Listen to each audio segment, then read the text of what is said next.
Hello दोस्तों, electrical का आज तक ऐसा कोई भी इंटरव्यू नहीं हुआ है शायद जिसमें ट्रांसफार्मर के बारे में हमसे पूछा ही ना गया हो। तो अगर ट्रांसफार्मर के बारे में नहीं पूछा गया तो समझ लीजिए इंटरव्यू भी अधूरा है। तो इस वीडियो में उसी के रिगार्डिंग हम लोग बात करने वाले हैं कि अपना इंप्रेशन जो है ट्रांसफार्मर के बारे में जानकारी बता के कैसे पाएँ। एक लाइन में आपको आंसर क्या देना है जब आपसे पूछा जाए ट्रांसफार्मर के बारे में, तो वो जो है वीडियो के एंड में आप लोगों को बताऊँगा कि एक लाइन में क्या जवाब देना है। तो सबसे पहले हम लोग यहाँ पे बात करेंगे प्रिंसिपल के बारे में, जो कि बहुत ही आसानी से आप लोगों को समझ में आ जाएगी। तो ट्रांसफार्मर का प्रिंसिपल क्या है उस पर हम लोग अभी बात करने वाले हैं। थोड़ा सा नॉलेज इंप्रूव करने के लिए हम लोग थोड़ा सा डिटेल में यहाँ पे बात करेंगे और चार चीज़ों के बारे में हम लोग जानेंगे। अगर आप लोगों ने ये चार चीज़ें अच्छे से समझ ली तो मैं प्रॉमिस करता हूँ कि आप लोग ट्रांसफार्मर को आसानी से समझ सकते हैं। तो चलिए कर लेते हैं वीडियो को स्टार्ट। तो हमने यहाँ पे एक कॉइल ले ली है। कॉइल तो आप लोगों को पता है कुछ इस तरीके से दिखती है, और इसमें हमने जैसे ही सप्लाई को लगाया, यहाँ पे हम लोग सप्लाई जो यूज़ कर रहे हैं वो एसी है। जैसे ही सप्लाई को लगाएंगे तो इसके आसपास जो है मैग्नेट उत्पन्न हो जाएगा, ठीक है। यानी कि एक प्रकार से कह सकते हैं मैग्नेटिक फील्ड, इसी को हम लोग क्या बोलते हैं, जो आसपास मैग्नेट उत्पन्न होता है इसी को हम लोग क्या बोलते हैं, मैग्नेटिक फील्ड उत्पन्न होगी। चूँकि हम लोग यहाँ पे क्या कर रहे हैं, एसी सप्लाई यानी कि अल्टरनेटिंग करंट का उपयोग कर रहे हैं, ठीक है। ऐसा नहीं है कि डीसी में जो है मैग्नेटिक फील्ड उत्पन्न नहीं होती है, लेकिन डीसी में जो है मैग्नेटिक फील्ड कुछ क्षण के लिए उत्पन्न होती है। यहाँ पे जैसे हमने एसी लगाया तो इसका जो पोलरिटी है नॉर्थ से साउथ और साउथ से नॉर्थ, ये चेंज होती रहती है। ये चेंज इसलिए हो रही है क्योंकि हम यहाँ पे एसी का जो है उपयोग कर रहे हैं, अल्टरनेटिंग साइकिल का उपयोग कर रहे हैं।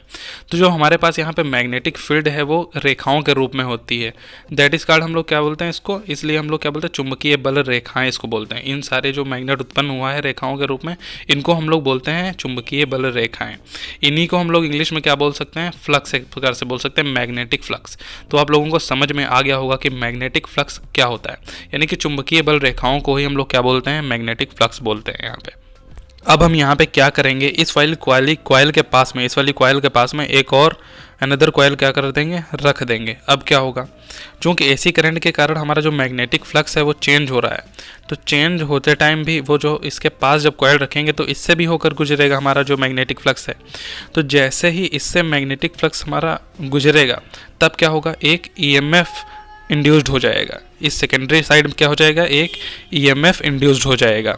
ईएमएफ को हम लोग क्या बोलते हैं, जैसे ही सेकेंडरी साइड ईएमएफ इंड्यूस होगा, ईएमएफ को हम लोग क्या बोलते हैं, इलेक्ट्रोमोटिव फोर्स। यहाँ पे लिख देते हैं इलेक्ट्रोमोटिव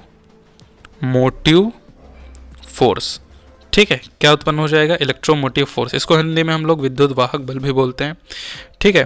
तो जब प्राइमरी साइड का जो मैग्नेटिक फ्लक्स होगा सेकेंडरी साइड जो है टकराएगा, सेकेंडरी वाली कॉइल से होकर जाएगा, तो एक ईएमएफ इंड्यूस हो जाएगा। ईएमएफ को आप लोग वोल्टेज समझ लीजिए। ये ईएमएफ सेकेंडरी साइड तब तक ही उत्पन्न रहेगा जब तक कि हमारा जो मैग्नेटिक फ्लक्स है, मैग्नेटिक फ्लक्स क्या रहेगा, जब तक कि मैग्नेटिक फ्लक्स में चेंज होता रहेगा, यानी कि जब तक कि मैग्नेटिक फ्लक्स में परिवर्तन होता रहेगा तभी तक जो है हमारा सेकेंडरी साइड जो है ईएमएफ क्रिएट होता रहेगा। ईएमएफ को आप लोग ऐसे समझ सकते हैं, एक प्रकार से समझ सकते हैं वोल्टेज, ठीक है। ईएमएफ को क्या समझेंगे, वोल्टेज। 4 पॉइंट जो मैंने आप लोगों को स्टार्टिंग में बताया था कि आप लोगों को 4 पॉइंट समझना है, तो आप लोगों को पता भी नहीं चला, वो चारों पॉइंट आप लोग समझ चुके हैं। कौन कौन से थे, नंबर 1 पे था हमारा वोल्टेज, नंबर 2 पे क्या था, करंट। अगर वोल्टेज और करंट के बारे में डिटेल में जानकारी चाहिए तो ये वाली वीडियो मेरी आप लोग जाके देख सकते हैं। तो यहाँ पे वोल्टेज और करंट आप लोग समझ चुके हैं। थर्ड जो चीज़ थी वो थी हमारा फ्लक्स, ठीक है, फ्लक्स भी समझ गए। चौथी चीज़ हमारे क्या थी, चौथी चीज़ हमारी थी फ्लक्स के बाद ईएमएफ, ठीक है। तो यहाँ पे अगर आपसे कोई पूछ ले कि पहले जो है ईएमएफ को आप लोग वोल्टेज समझिए कि पहले फ्लक्स आया कि ईएमएफ आया, तो आप लोग ये गलती मत करिएगा कि बताइएगा कि हमारा पहले जो है फ्लक्स आया पहले ईएमएफ आया। क्योंकि ऐसा नहीं है कि पहले जो है फ्लक्स बन गया बाद में ईएफ क्रिएट हो रहा है, ये साथ ही में होता है। जैसे ही फ्लक्स चेंज हो तुरंत ही ईएमएफ बन जाता है। अब हमारा प्राइमरी साइड की वजह से सेकेंडरी साइड जो है हमारा ईएमएफ इंड्यूस्ड हो गया, ठीक है। यही हमारा क्या होता है, म्यूचुअल इंडक्शन होता है। ये हो गई हमारी प्राइमरी साइड और ये हो गई हमारी सेकेंडरी साइड, यानी कि सेकेंडरी वाली कॉइल को सेकेंडरी साइड, प्राइमरी वाली कॉइल को प्राइमरी साइड बोलेंगे। लेकिन इसमें भी हमारा कुछ लॉस हो रहा था, यानी कि यहाँ पे हम लोगों का क्या लॉस हो रहा था, मैग्नेटिक फील्ड का लॉस हो रहा था, यानी कि मैग्नेटिक फ्लक्स का लॉस हो रहा था।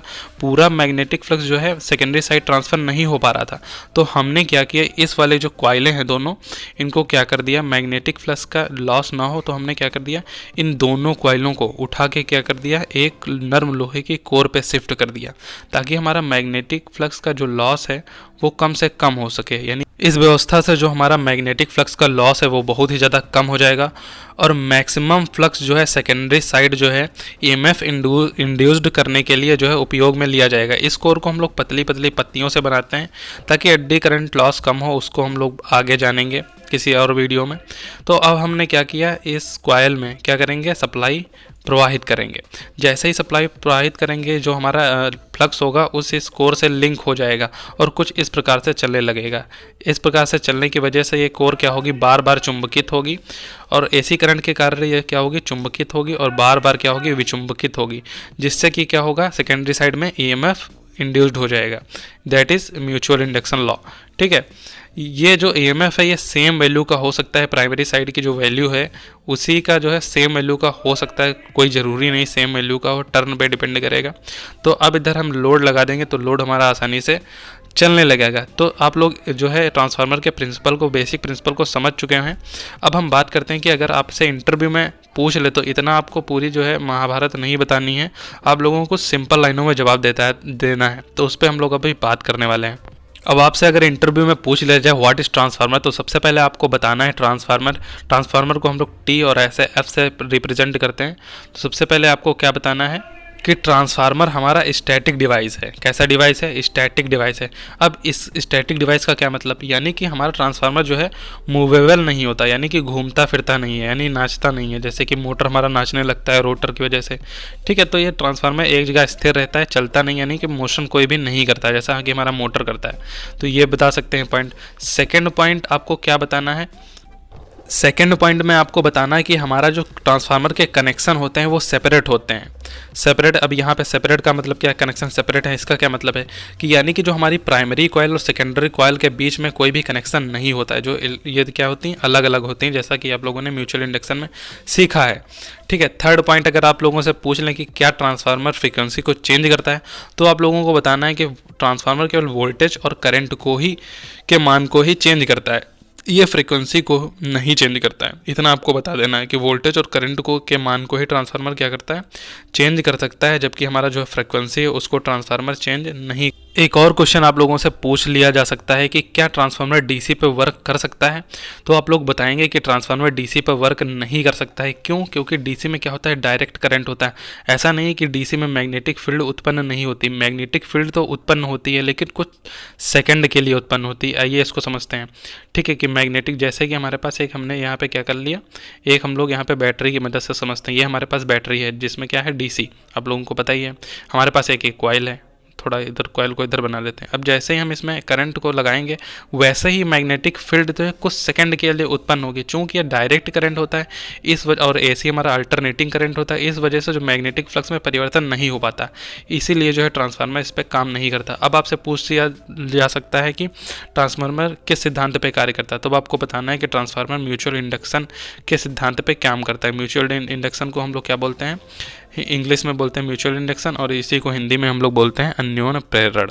ठीक है, ये किसने दिया था, फैराडे के लॉ के अकॉर्डिंग। ठीक है, अब यहाँ पे हम लोग समझें कि जो सेकेंडरी साइड ईएमएफ उत्पन्न होता है वो किन किन चीज़ों पे निर्भर करता है, यानी कि जो हमारा म्यूचुअल इंडक्शन हो रहा है वो किस चीज़ों पे निर्भर करेगा। जैसे प्राइमरी साइड हमने 150 वोल्टेज दिया, अब क्या कंडीशन है कि सेकेंडरी साइड कितना वोल्टेज हमको प्राप्त होगा, कि सेकेंडरी साइड किस तरीके से ईएमएफ इंड्यूस्ड होगा, उस पर हम लोग बात करने वाले हैं कि ये कंडीशन किन किन चीज़ों पर निर्भर करेगी। तो जब ऐसा कुछ आपसे पूछा जाए तो सबसे पहले आप लोग बोलेंगे टर्न, यानी कि सेकेंडरी साइड के टर्न कितने हैं और प्राइमरी साइड के टर्न कितने हैं, यानी कि टर्न पे, कॉइल के टर्न पे डिपेंड करेगी। ये बात आपको याद रखनी है। सेकेंड चीज़, ठीक है, डिस्टेंस, यानी कि कॉइल के बीच के डिस्टेंस पे निर्भर करेगा। ठीक है, सेकेंडरी साइड जो इंड्यूस्ड वोल्टेज होगा, ईएमएफ होगा, वो क्या है, डिस्टेंस पे, कॉइल के बीच के डिस्टेंस पे निर्भर करेगा। थर्ड चीज़ आती है मीडियम, कि कॉइल के बीच में क्या है, कौन सा मीडियम, माध्यम कौन सा है, इस पे भी डिपेंड करेगी। 4 पॉइंट आपको क्लियर होने चाहिए। थर्ड आता है हमारा, थोड़ा सा दिख नहीं रहा है, इसको हम लोग ऊपर कर देंगे, कॉइल का शेप और साइज। ठीक है, कॉइल का शेप और साइज पे डिपेंड करेगा हमारा सेकेंडरी साइड इंड्यूस्ड होने वाला वोल्टेज। तो आई होप आप लोगों को वीडियो जो है काफ़ी पसंद आई होगी, कुछ जानकारी प्राप्त हुई होगी। तो वीडियो पसंद आई हो तो एक लाइक करके हमारा मोटिवेशन जो है बढ़ा सकते हैं।